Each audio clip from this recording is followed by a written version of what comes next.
Video کے نیچے subscribe کے بٹن پہ کلک کریں، بیل کے آئیکن پہ کلک کیجئے تاکہ ہر نئی ویڈیو کی نوٹیفیکیشن آپ کو مل جائے۔ الحمدللہ وحدہ والصلاة والسلام علی من لا نبی بعدہ اما بعد۔ آج ہم بات کریں گے اللہ تبارک و تعالی کے اسماء الحسنی میں سے ان ناموں پر جو مختلف انبیاء کرام علیہ الصلاۃ والسلام کو تقسیم کیے گئے، اور جب انہوں نے اس کا ورد کیا تو ان کو مراتب نبوت طے ہوئے۔ ان میں سے آج ہم بات کریں گے اسم عظیم نمبر 38 تو یہ 38واں نام ہے اور بڑا عجیب و غریب نام ہے۔ کیفیت کے اعتبار سے یہ جلالی ہے اور حضرت ابراہیم علیہ السلام اور حضرت لقمان علیہ السلام کو یہ نام دیا گیا، لہذا انہوں نے جب اس کا ورد کیا تو جو بھی اللہ تبارک و تعالیٰ کو مراتب نبوت اور کمال مطلوب تھے وہ انہوں نے طے کیے۔ اس کا نصاب جو ہے وہ 2,34,000 ہے۔ 2,34,000 کا اگر کوئی چلہ کاٹ لیتا، پورا کر لیتا ہے اس کو، تو وہ اس نام کا عامل بن جاتا ہے۔ تو اس نام کی جتنے منافع ہیں، ثمرات اس کو حاصل ہونے لگتے ہیں۔ تو یہ نام جو ہے اس میں عظیمی نمبر 38 جو ہے کہ یہ ہے یا عظیم ذی الثناء الفاخری والعزی والمجدی والکبریائی فلا یزال عزہ یا عظیم، یہ نام ہے اور بڑا بابرکت ہے۔ وہ یہ فائدہ جو ہے وہ باموکل ہے، یعنی اس کا جو روحانی موکل ہے اس ذکر کا، وہ آپ کو حاصل ہوتا ہے۔ اس کا طریقہ یہ ہے کہ 40 دن پڑھنا ہے اور روزانہ 4,000 دفعہ پڑھنا ہے، اور جب آخری دن ہوگا تو وہ اس کا موکل جو روحانی موکل اس کا ظاہر ہوگا۔ وہ موکل جب ظاہر ہوگا تو اس سے پہلے ایک طوفانی ہوا چلے گی، خوفناک احوال چیخ پکار ہوگی، تو ایسے دہشتناک ماحول فیل ہوگا اس کو۔ تو لیکن یہ گھبرائے نہیں، یہ اپنا پڑھائی میں لگا رہے یہاں تک کہ وہ جب موکل ظاہر ہوگا، بڑا خوفناک شکل و صورت اس کی، اور وہ سامنے بیٹھ جائے گا، ہاتھ میں اس کے تلوار ہوگی چمکتی ہوئی، تلوار اس کی یوں گھٹنے کے ساتھ یوں ہوگی اور یوں خونخوار آنکھوں سے دیکھے گا۔ اب اس کو چاہیے، اور وہ کچھ منہ میں بول رہا ہوگا اور سمجھ کچھ نہیں آئے گی کیا بول رہا ہے، اس کو چاہیے، عامل کو چاہیے کہ وہ اس کی طرف دھیان نہ دے اور اپنی پڑھائی میں لگا رہے، بلکہ زور زور سے اس دعا کو زور زور سے پڑھنے لگ جائے۔ لیکن اگر وہ خوف کی وجہ سے اس نے پڑھنا روک دیا یا یہ پڑھنا بھول گیا تو پھر اس کے لیے غضب ہے، پھر وہ جو موکل جو ہے وہ تلوار سے قتل کر دے گا، یہ پھر بچے گا نہیں۔ لہذا بالکل دل مضبوط رکھ کے وہ اس کو زور زور سے پڑھتا رہے، یہاں تک کہ تھوڑی دیر کے بعد خود بولے گا بھائی تمہارا کیا مقصود ہے، کیوں پڑھتا ہے، تو نے مجھے کیوں بلایا، اتنی بلندیوں سے میں نیچے آیا ہوں، بول کیا چاہتا ہے۔ اب یہ بولے، اب یہ کہے کہ میرا مقصود یہ ہے کہ جو میرے فتوحات کے دروازے میرے لیے مقدر ہو چکے ہیں وہ فتوحات کے دروازے مجھ پر کھلیں ہیں، اور جو انعامات ربانی میرے لیے مقدر ہیں وہ سارے کے سارے اللہ تبارک و تعالی مجھے عطا کرنا شروع کر دیں، یہ میں چاہتا ہوں۔ اس سلسلے میں تو میرے معاون و ممید بنو۔ کہے گا میں حاضر ہوں۔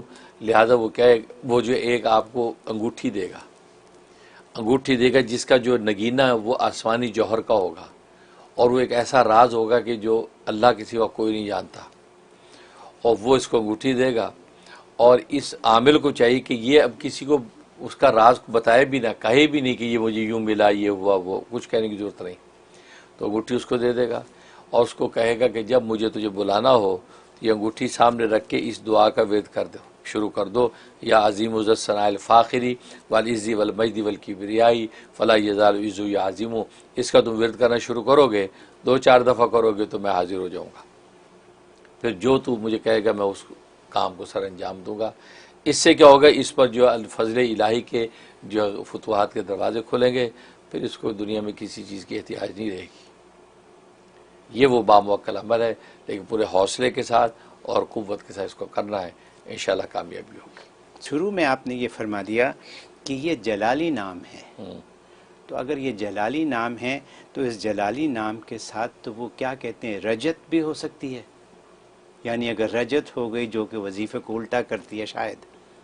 رجت اس وقت ہوگی جیسے میں نے بتایا نا کہ باموکل جب آپ کر رہے ہیں جی، اس وقت جو وہ آپ کو دیکھے گا، گھورے گا، اور آپ ڈر کے مارے بھول گئے پڑھنا، جی، یا آپ نے چھوڑ دیا جی۔ ڈر کے اٹھ گئے، اب رجت ہو جائے گی۔ اب وہ میں نے بتایا کہ ہو سکتا ہے وہ آپ کو تلوار سے قتل کر دے، وہ موقع۔ اچھا، تو اس باقی ویسے کوئی رجت نہیں ہوگی، ویسے کچھ کہ وہ ہماری اجازت سے آپ کر رہے ہیں۔ اچھا، بس یہی سوال تھا بالکل، میرا اگلا، بالکل، کہ کیونکہ یہ جلالی ہے تو اس کے لیے اجازت چاہیے نا؟ ہاں بالکل اجازت۔ تو اجازت ہے تو اجازت اس کے لیے کچھ حصار بھی باندھنا چاہیے یا نہیں؟ وہ حصار کا طریقہ تو میں آلریڈی بتا چکے ہیں نا، جی، وہ حصار کر کے آپ انگلی گھما کے، مطلب حصار ہونا بالکل، چاہیے، حصار ہونا چاہیے، حصار بہت ہونا، اچھا۔ بس۔ مختلف جو انبیاء کی دعائیں بتاتے ہیں، اس میں کچھ 2-3 حضرت جی نے عمل بتائے ہیں، وہ ہیں باموکل کے۔ تو حضرت جی کی کیا سجیشن ہے کہ ہمیں وہ عمل باموکل والے کرنے چاہیے یا نہیں؟ جیسے لاسٹ ٹائم تھوڑا سا ڈینجرس تھا کہ وہ چھری وہ تلوار لے کر آئے گا اور اللہ نہ کرے کچھ الٹا ہو گیا تو وہ آپ کو قتل بھی کر دے گا۔ ہے کہ جو باموکل جو عمل ہے وہ ہمیں کرنا چاہیے، سجیشن کیا ہے؟ تو سجیشن میری یہی ہے کہ اگر آپ عامل بننا چاہتے ہیں، عملیات ہی کا جو وہ پیشن بنا کے اختیار کرنا چاہتے ہیں تو ان چیزوں کے اندر پڑھیں، لیکن اگر فیملی کے آدمی ہیں، جابیں کرتے ہیں، تو پھر آپ کو ان چیزوں میں نہیں پڑھنا چاہیے، کیونکہ ان کی بڑی شرائط بھی سخت ہوتی ہیں، بڑے حوصلے کی ضرورت ہوتی ہے۔ تو یہ عامل لوگ جو یہ ایسی چیزیں کرتے تو وہ صبح شام وہ انہی کاموں میں وقف ہوتے ہیں، حفاظتی اقدامات بھی ان کو صبح شام کرنے پڑتے ہیں، پڑھائیاں۔ تو میرا خیال ہے آپ جیسے لوگ، جاب کرنے والے لوگ، فیملی کے لوگ، تو وہ ان چیزوں میں نہیں پڑھنا چاہیے۔ اس لیے ہمارے بزرگ منع کرتے ہیں کہ آپ یا تو باقاعدہ اس کی فیلڈ کو اختیار کر کے شب و روز اس میں لگ جائیں، ورنہ پھر ان چیزوں پہ نہ پڑھیں۔ موٹے موٹے جو اعمال و اشغال بتائیں، اصل چیز و تعلق مع اللہ ہے، اپنے آپ کو اللہ کے مسخر کر دیں تو اللہ کائنات کو آپ کے لیے تسخیر کر دے گا۔ تو لہذا بس یہ کہ اللہ کے ہو جائیں، سارا کچھ آپ کے لیے ہو جائے گا۔ یہ سب سے اچھا جو درس ہے، اس پہ عمل کریں۔ یہ اچھا سوال ہے۔ تو حصار کا طریقہ میں نے خیر اس میں بتایا ہوا ہے، تو اگر وہاں آپ وہ لکھ لیں حصار رحم ٹی وی بائی مفتی منیر اخون، تو آپ کو حصار کا طریقہ آ جائے گا۔ لیکن خیر آسان ہے، مشکل نہیں ہے۔ تو سب سے پہلے 11 مرتبہ اعوذ باللہ من الشیطان الرجیم پڑھیں، اور اس کے بعد جو بسم اللہ ملا کے 3 دفعہ سورہ فاتحہ پڑھیں، پھر اس کے بعد جو ہے 3 دفعہ قل هو اللہ پڑھیں، پھر 3 دفعہ آیت الکرسی پڑھیں، پھر 3 دفعہ سورہ فلق پڑھیں، اور 3 دفعہ سورۃ الناس پڑھیں۔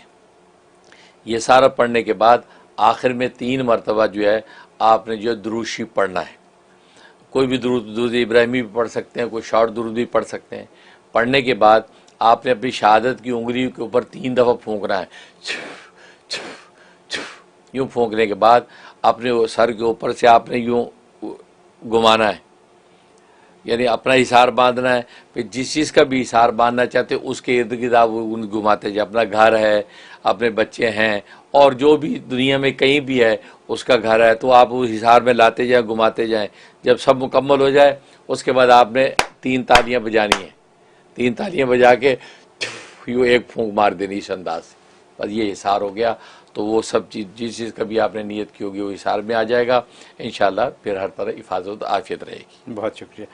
تو حضرت میں پوچھ لوں گا یہ سوال، تو کیا یہ حصار ایک ہی دفعہ باندھنا چاہیے یا روز باندھنا چاہیے؟ ہاں، روزانہ ایک دفعہ، روزانہ ایک دفعہ باندھنا ہوگا۔ صبح میں کر لیں، فجر کے اگلی بعد۔ پھر صبح میں کر لیں، ہاں، بس، روزانہ ایک ٹھیک، دفعہ کر لیں۔ بہت خوب۔